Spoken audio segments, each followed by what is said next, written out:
Manifestation అనగానే ఇదేదో పాశ్చాత్య దేశపు పదంలా ఉంది. ఏంటిది అసలు? మేనిఫెస్టేషన్ అంటే ఏంటి? మీరు మాట్లాడే మాటనే 10 సార్లు ఒకే మాట మాట్లాడితే అది నిజం అవుతుందా కాదా?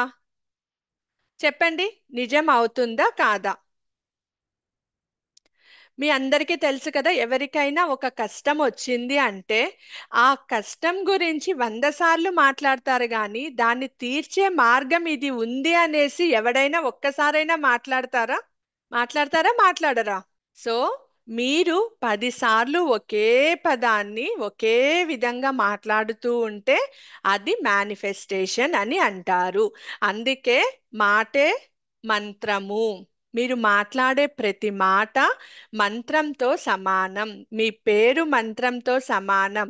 మీరు ఉచ్చరించే మాట మంత్రంతో సమానం. అందుకే ఏ మాట మాట్లాడినా విశదీకరించి క్లుప్తంగా ఇతరులకు అర్థమయ్యే పద్ధతిలో మాట్లాడమని పెద్దవారు చెప్తూ ఉంటారు. అర్థం కాని పద్ధతిలో మాట్లాడడం వల్ల అది మంత్రం కాదు, అమంత్రం అవుతుంది. దానివల్ల ఇబ్బందులు జరుగుతుంది. అందుకే విశదీకరించి మాట్లాడండి అని పెద్దవారు చెప్తారు. మీకు చెప్పారా మీ పెద్దవారు ఇలాగా? ఓకే.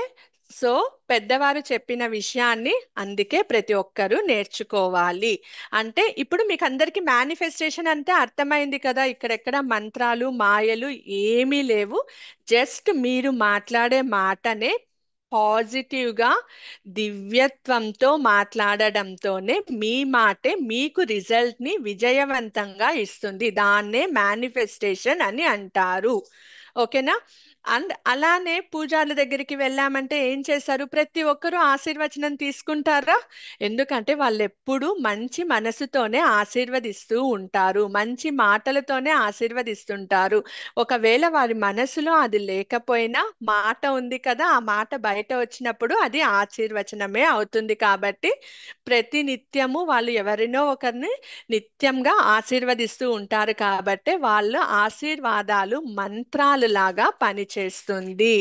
దాన్నే మేనిఫెస్టేషన్ అని అంటారు. అర్థమైందా ఇప్పుడు మేనిఫెస్టేషన్ అంటే ఏంటి అని? లాస్ట్ టైం 11 విష్ ఫుల్ఫిల్మెంట్ తో చాలా మంది వారి కోరికలను 10 కోరికలను రాసి పేపర్లో రాసి దేవుడి దగ్గర పెట్టమని చెప్పాను. అలానే మెడిటేషన్ కూడా కంటిన్యూగా చేయమని చెప్పాను. మరి ఇవాళ అది 11 గంటల 11 నిమిషాలకి కరెక్ట్గా చెయ్యండి, అది ఒక్కరోజే ఉంటుంది అని చెప్పాను. మరి ఇవాళ ఏంటి? 1 2 12.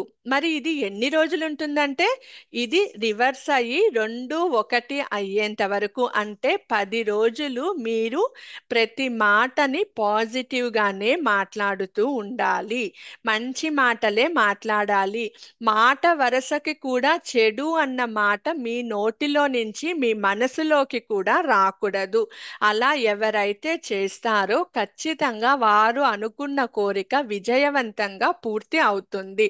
ఇది ఆ అమ్మవారు ఇచ్చిన మరొక సద అవకాశం, సువర్ణ అవకాశం మనందరికీ ఇచ్చింది ఆమె. ఓకేనా?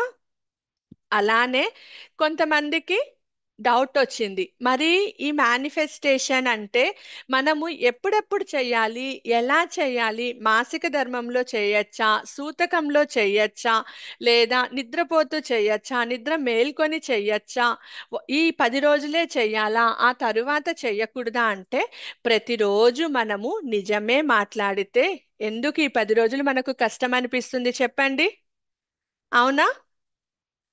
అలానే ఈ 10 రోజులు మంచిని మాట్లాడారనుకో 11 రోజు కూడా మీకు ఆ మంచి మాట్లాడడమే అలవాటు అవుతుంది. మీ ఇంద్రియాలు మీ జాగ్రత్తలో ఉంటుంది. మంచినే వింటారు, మంచినే మాట్లాడతారు. ఎందుకంటే ఈ 10 రోజులు మంచి మాట్లాడితేనే మీకు మేనిఫెస్టేషన్ అవుతుందంటే ఎవరైనా చెడు వింటారా? చెడు విని గాసిప్స్ చేస్తారా ఎవరైనా? లేదు. అందరూ మంచినే వింటారు. అవునా? అలానే 10 రోజులు చేసిన తరువాత 11 రోజు మీకేం అర్థమవుతుంది? ఓకే, నేను ఈ 10 రోజులు ఇలా ఉన్నాను, చాలా సంతోషంగా అనుకున్నవన్నీ జరుగుతూ ఉన్నాయి. మరి 11 రోజు నేను మారిపోతే ఎలాగా? అనేసి మళ్ళీ 11వ రోజు కూడా మీరు చెడు వినకుండా, చెడు మాట్లాడకుండా ఉంటారు. దాన్నే అప్పుడు మీరు మాట్లాడే ప్రతి ఒక్క మంచి మాటని మేనిఫెస్ట్ చేయండి, మేనిఫెస్ట్ అయ్యింది, మేనిఫెస్ట్ అయ్యింది అని అంటారు. మరి ఈ మేనిఫెస్టేషన్కి మంచి మాటలు ఎలా మాట్లాడాలి? ఎలా మాట్లాడాలి?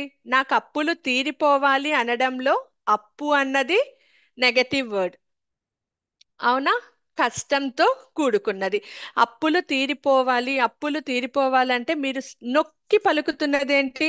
అప్పులు, అప్పులు, అప్పులు అని నొక్కి పలుకుతున్నారు. అంటే ఆ పదానికి శక్తిని ఇస్తున్నారు. అంటే మీరు అక్కడ తీరిపోవాలి అన్నది మెల్లగా చెప్తూ అప్పులు, అప్పులు, అప్పులు తీరిపోవాలి, అప్పులు తీరిపోవాలి అంటున్నారు. అంటే ఆ అప్పులు అన్న పదానికి మీరు శక్తిని మీకు తెలియకుండానే ఇస్తున్నారు.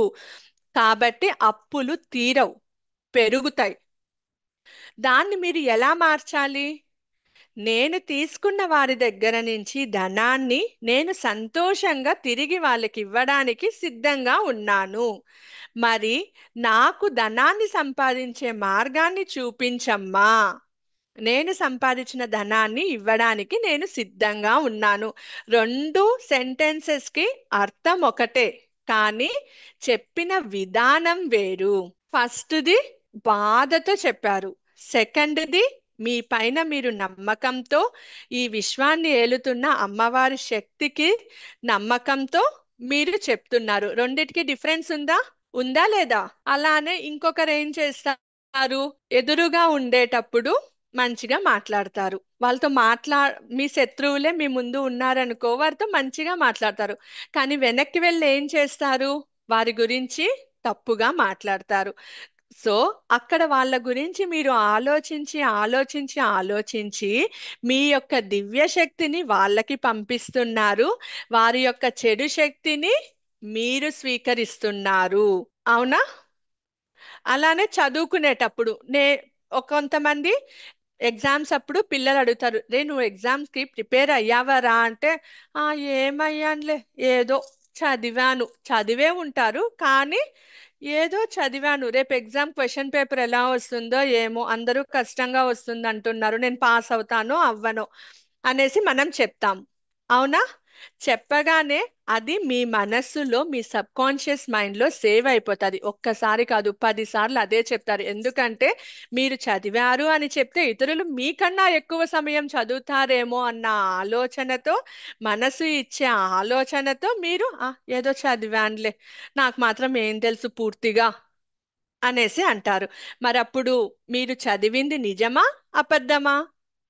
దానికన్నా నేను చదివింది కరెక్ట్, నేను చదివాను, మిగతాది మొత్తం అమ్మవారు చూసుకుంటారు, నా చేత్తో ఆమె రాపిస్తుంది, ఆ శివపార్వతులే నా చేత్తో ఎగ్జామ్ని రాపిస్తారు, నేను రాయగలను, నేను పాస్ అవుతాను, నాకు మంచి మార్కులు వస్తాది, నేను డిస్టింక్షన్తో పాస్ అవుతాను అని చెప్తే ఏమన్నా అవుతుందా?